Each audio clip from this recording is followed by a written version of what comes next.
I wasn't sure if I did a video of our fruit, one of our fruit punch mangoes. We have about, I'm sure 20 trees of this, and they're really pretty fruit.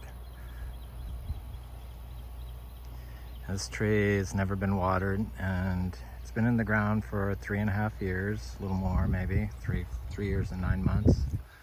And this is the first year it gave a good crop.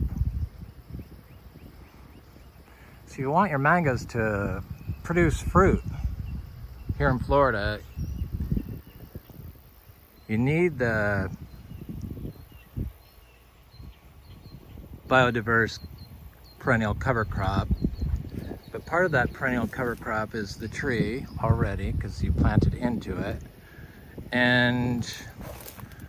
But you have to like give it some, like a tree this size, 20 pounds of manure, zebu manure, or some compost, like 5 pounds of quality compost. We don't put any manure or compost in or around any of our trees when they're fruiting for 4 months before. We just want one system, and that's the raw manure system. So that's the one we chose to go with. 4-month wait between applications and fruit. So look at this this oak tree growing adjacent to this mango, and they both look really happy, but eventually I might have to like cut on some of its branches to assist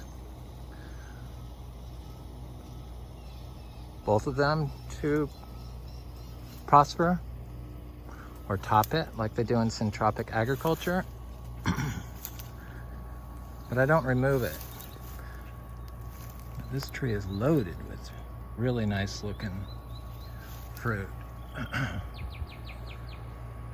3 years in the ground, no water. Anyway, that's our fruit punch mango at Frog Valley Tropical Fruit Farm, Vero Beach.